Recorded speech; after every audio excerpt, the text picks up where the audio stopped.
কেননা আল্লাহর নবী বিশ্ব নবী হাদিসের ভিতরে বলছেন, যে ব্যক্তি মার দিকে একবার মায়ার নজরে তাকাবে তার আমলনামায় কবুল উমরা হজের সওয়াব লিখে নেবে। জোরে বলেন সুবহানাল্লাহ, আর জোরে বলেন সুবহানাল্লাহ।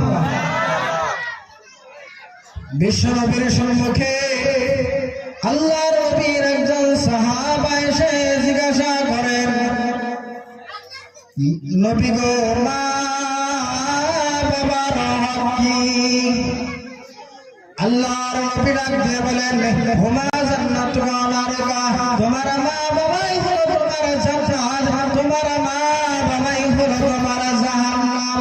তুমি যদি তোমার মা বাবার সাথে ভালো আচরণ করো তাহলে তুমি জান্নাত লাভ করবা, আর তুমি যদি মা বাবার সাথে খারাপ আচরণ করো তাহলে তুমি জাহান্নামী হয়ে যাবা। তাহলে আমাদের মা বাবার সাথে ভালো ব্যবহার করতে হবে না, বাবার সাথে ভালো ব্যবহার করতে হবে না। আমরা সকলে মা বাবার সাথে ভালো ব্যবহার করব। আল্লাহর নবীর একজন সাহাবা, হযরত আল্লাহর নবীর একজন সাহাবী হযরত আল্লামা রাদিয়াল্লাহু তাআলা আনহু মা বাবার সাথে খারাপ আচরণ করার খাতিরে তিনি মওতের টাইমে আর কলেমা পড়তে পারছেন না। এই খবর বিশ্ব নবীর দরবারে চলে গেলেন। আলকামার স্ত্রী যখন বিশ্ব নবীর দরবারে বললেন, নবী আমার ডাক দিয়ে বললেন, আলকামার কি মা বেঁচে আছে? বললেন, হ্যাঁ বেঁচে আছে। বলে, আলকামার মা যদি আমার নিকটে আসতে পারে তাহলে আমার নিকটে আসতে বলো, আর যদি না আসতে পারে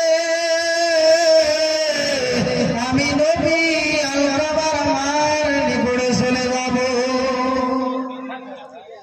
আলকামার মা যখন আসলেন, আসার পরে বিশ্ব নবী ডাক দিয়ে বলতেছেন, ও মা, আপনার ছেলে মওতের টাইমে কলেমা পড়তে পারছেন না।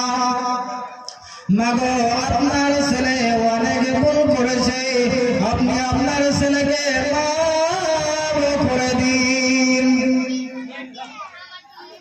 এইবার আলকামার মা বলতেছেন, না না না, আমি আমার ছেলেকে মাফ করব না।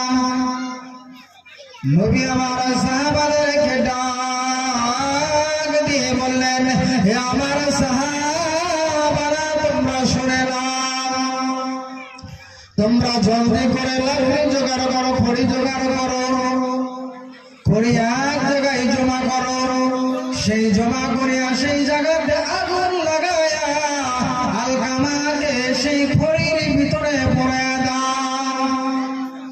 এবার যখন এই হুকুম দেওয়া হলো, আলকামার মা বিশ্ব নবীকে ডাক দিয়ে বলেছেন, নবী গো,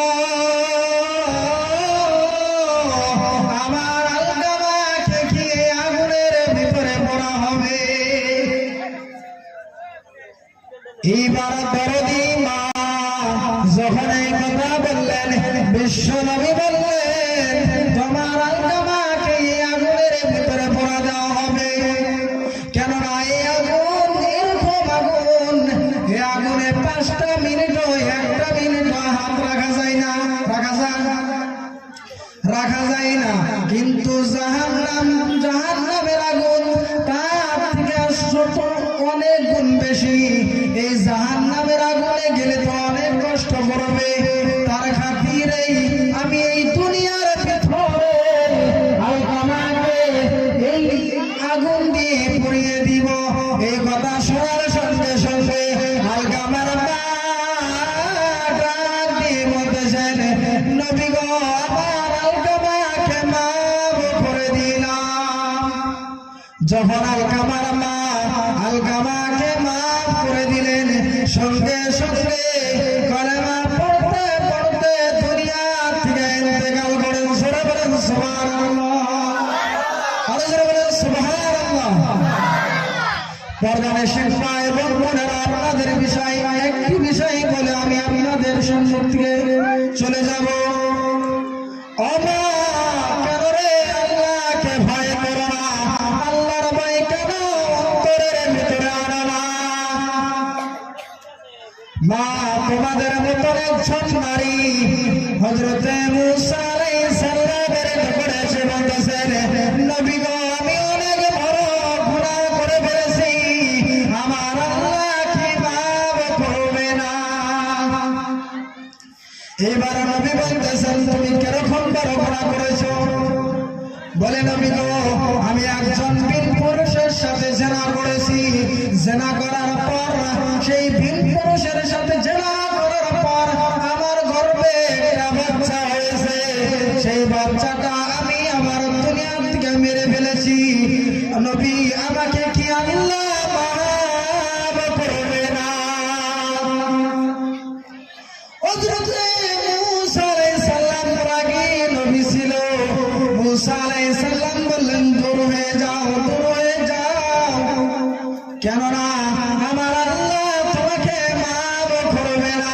সঙ্গে সঙ্গে আল্লাহর হুকুমে আল্লাহর ফেরেশতা হযরতে জিবরাইল আলাইহিস সালাম এসে বলেন, নবী গো, কেন এই মহিলাকে তাড়ে আদান? কেননা এই সেনাপুর মহিলার থেকেও বড় গুনাহ আছে। মুসা নবী বললেন, সেই গুনাহটা কি গুনাহ? এবার বলা হইল, মুসা নবীকে বলে, নবী গো, সেই গুনাহটা হলো এরকম বড় গুনাহ, যে ব্যক্তি নামাজকে ছেড়ে দেয়। আমরা নামাজ ছেড়ে দিব, নামাজ ছেড়ে দিব।